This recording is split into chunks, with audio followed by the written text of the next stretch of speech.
Crime branch Kashmir ने 2 fraudsters के खिलाफ चार्जशीट पेश की है और मामला है हज का मामला ये कि कुछ लोगों ने हज जाने के लिए बुकिंग की और टूर एंड ट्रैवल जिस तरीके से फैसिलिटेट करते हैं कि अगर आपको हज के लिए जाना है तो वो सारे अरेंजमेंट्स आपको करके देते हैं, उसी तरीके से कुछ लोग थे जिन्होंने ये कंप्लेंट की कि टूर एंड ट्रैवल कंपनी ने हमसे 8 लाख रुपए तक ले लिए, लेकिन उसके बाद हम जब उस टूर एंड ट्रैवल कंपनी के ऑफिस में गए तो वहां पर हमें कोई मिला ही नहीं। इसको लेकर क्राइम ब्रांच कश्मीर का ये कहना है कि 2 लोगों के अगेंस्ट चार्जशीट फाइल की गई है जिन्होंने इसी तरीके से हज एस्पिरेंट्स को चीट किया है और उनसे 8 लाख रुपए धोखाधड़ी के साथ लिए हैं। ये कहा गया कि 2020 में जब हज यात्रा करवानी थी उस समय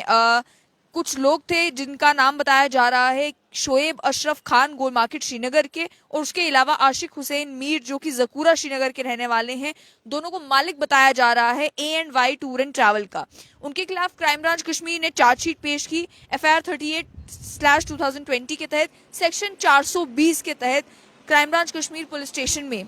कहा यह गया कि क्राइम ब्रांच कश्मीर को एक रिटन कंप्लेंट मिली एक नाजिर अहमद डार से, जिन्होंने कहा कि शोएब अशरफ खान जिनके ऊपर इल्जाम लगे हैं उन्होंने 8 लाख रुपए उनसे लिए हज पिलग्रिमेज ऑर्गेनाइज करवाने के लिए, उन्हें फैसिलिटेट करने के लिए। जाहिर सी बात है टूर एंड ट्रैवल कंपनी चाहे आपकी होटल बुकिंग हो, फ्लाइट बुकिंग हो, सबको फैसिलिटेट करती है ताकि आपकी यात्रा सुखद रहे, और इसी के चलते कई सारे जो हज एस्पिरेंट्स हैं वो इसी तरीके से private tour and travel companies को अप्रोच करते हैं ताकि वो अच्छे से यात्रा पर जा सके। इसके चलते इन्होंने कहा कि कंप्लेंट मिली तो इंक्वायरी इनिशिएट हुई। इंक्वायरी में मालूम चला कि शोएब अशरफ खान एक टूर एंड ट्रैवल कंपनी चला रहे थे जिसका नाम एड्राल टूर एंड ट्रैवल था, और इसके अलावा A&Y जो नगीन और कंगन 2 अलग अलग जगहों पे ये 2 टूर एंड ट्रैवल कंपनीज वो चला रहे थे हज और उम्रा के लिए। यानी कि हज और उम्रा के जो एस्पिरेंट्स होते जो जाना चाहते थे इस यात्रा पर वो उन्हें अप्रोच करते तो वो उन्हें फैसिलिटेट करते।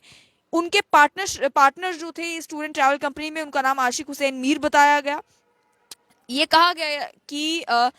जब कंप्लेंट हुई तो ये बताया गया कि 8 लाख रुपए हज पिलग्रिमेज मैनेज करने के लिए एक व्यक्ति से ले लिए गए, लेकिन पैसे ले लेने के बाद जो जिन लोगों के ऊपर इल्जाम लगे हैं, जिन 2 लोगों के नाम मैंने आपको बताया, उनके बारे में कहा गया कि उन्होंने अपना टूर एंड ट्रैवल का ऑफिस बंद कर दिया और कंप्लेनेंट ने बड़ी बार कोशिश की उनसे कांटेक्ट करने की, लेकिन उनसे कांटेक्ट नहीं हो पाया। इसके चलते जब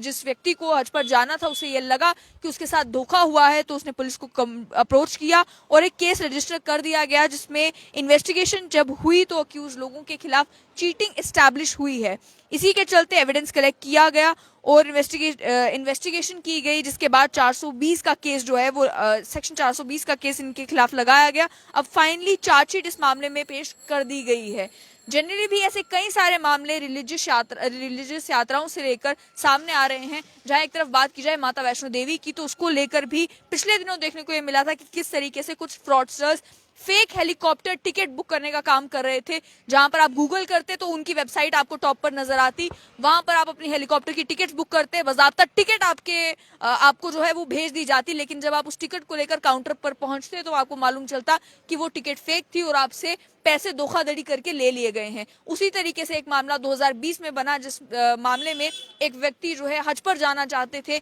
उन्होंने एक टूर एंड ट्रैवल कंपनी को अप्रोच किया, 8 लाख रुपए तक जमा करवा दिए और जमा करवाने के बाद जब वो टूर एंड ट्रैवल कंपनी के ऑफिस में गए तो ऑफिस खाली था, ऑफिस में कोई नहीं था। जिस व्यक्ति की उनसे बात हुई थी, जिसने उन्हें एश्योरेंस दिए थे कि वो उनकी हज की यात्रा अच्छे से मैनेज कर देंगे, वो व्यक्ति भी गायब हो गया। जिसके बाद आज आकर उस व्यक्ति को पुलिस का दरवाजा, क्राइम ब्रांच कश्मीर का दरवाजा खटखटाना पड़ा। क्राइम ब्रांच कश्मीर ने भी प्रीलिमिनरी इन्वेस्टिगेशन की FIR लॉन्च कर दी और अब फाइनली 2 सालों के बाद इस मामले में चार्जशीट पेश हुई है इन 2 अक्यूज लोगों के खिलाफ।